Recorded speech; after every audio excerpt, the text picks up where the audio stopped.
Hello, I'm Olivier from Mouratoglou Academy, and today I'm going to show you how to string a racket.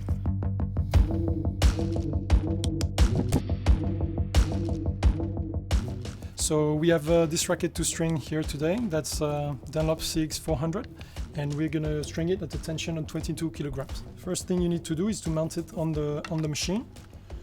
So you make sure that the handle is at the right spot and the head too. And then you adjust the clamps to make sure that the racket is firmly attached to the machine, firmly fixed on the machine, but not too tight either. We're going to use this Dunlop explosive red string. So this is 12 meters, which is enough to do the whole racket. We're going to do 4 knots. So basically we're going to use two pieces of a string to do the whole racket. I checked the string pattern of the racket, and this is a 16-19 string pattern, so that means that there is 16 mains and 19 crosses. So I'm going to use the lengths that I need. 1, 2, 3, 4, 5, 6, 7, 8. 1, 2, 3, 4, 5, 6, 7, 8. And for the knots. So with this part here, we're going to do the mains.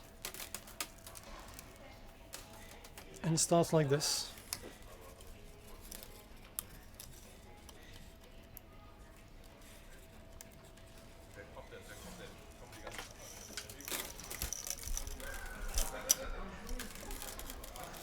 Okay, the start is going to go like this. You set this clamp here. Make sure that it's tight enough. Perfect. And I personally always use a security clamp here for the start, just to make sure the clamp doesn't slip.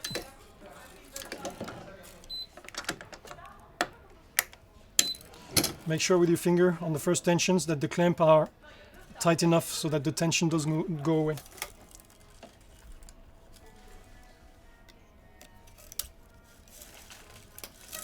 Okay. So this is our 22 kilos coming into the string, and then we use the clamp to maintain the tension.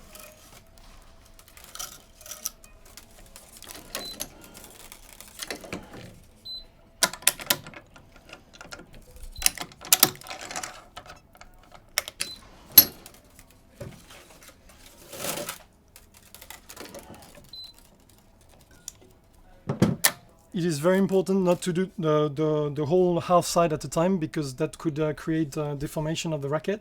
So what we do is we usually pull 2 or 3 strings, and then we on one side, and then we pull 2 or 3 others on the other side.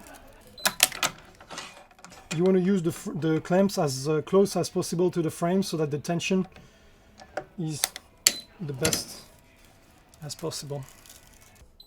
All right. We are now reaching the end of the mains. So on the 2 last mains, I'm going to use an extra tension. We use this feature here, which is called knot.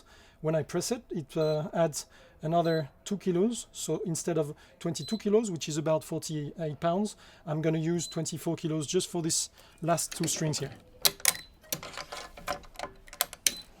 It's for the first one.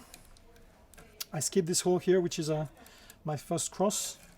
And then here's the second one, so again 24 kilos instead of 22, and lock.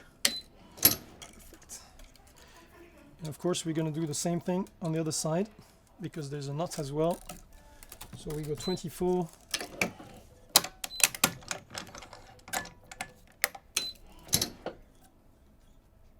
we do this because it avoids when we do a knot, there is always a bit of a loss of tension when you tie the knot, so we add a bit of extra tension to make sure that even though there is a knot, the tension will not go away.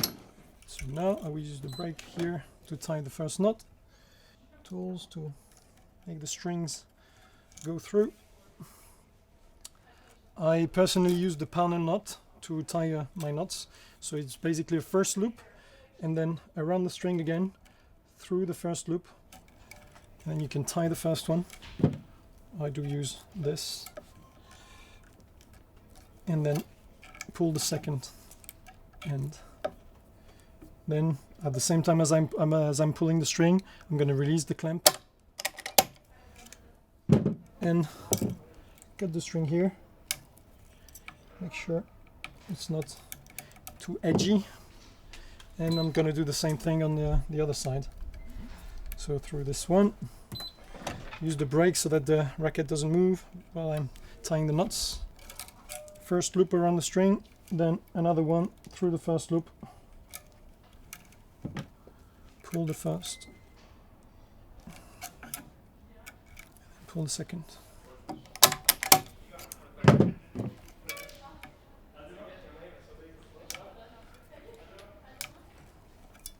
Okay, so now I'm going to use the second piece of strings to do the crosses.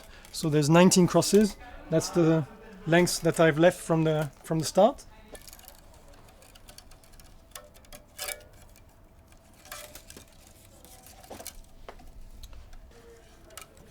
So obviously this goes over and under the string all the way. I'm going to use here a starting clamp to start pulling the tension on the first main. Pull the tension at 22 kilos, which is about 48 pounds, and release the tension.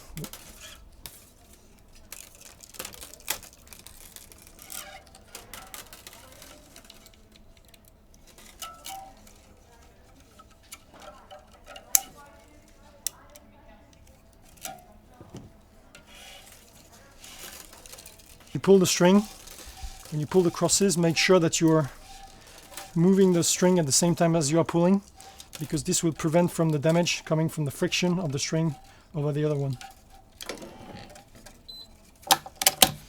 Don't forget to lock the clamp as close as possible to the frame.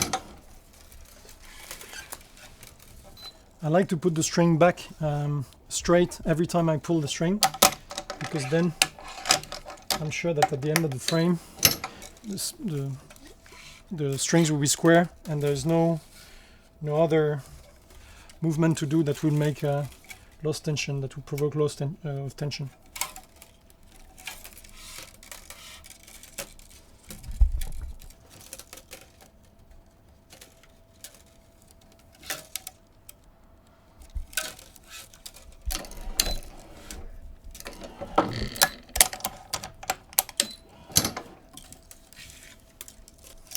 Okay, there's 2 more crosses to go, and so after this one, and the 2 last one, we're going to do like on the 2 last mains, we're going to use the extra tension feature to make sure that the knot will not provoke any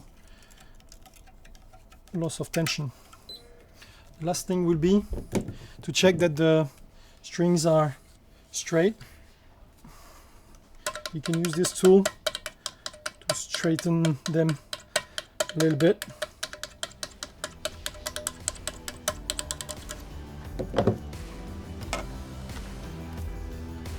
All right, and that's how to string a racket.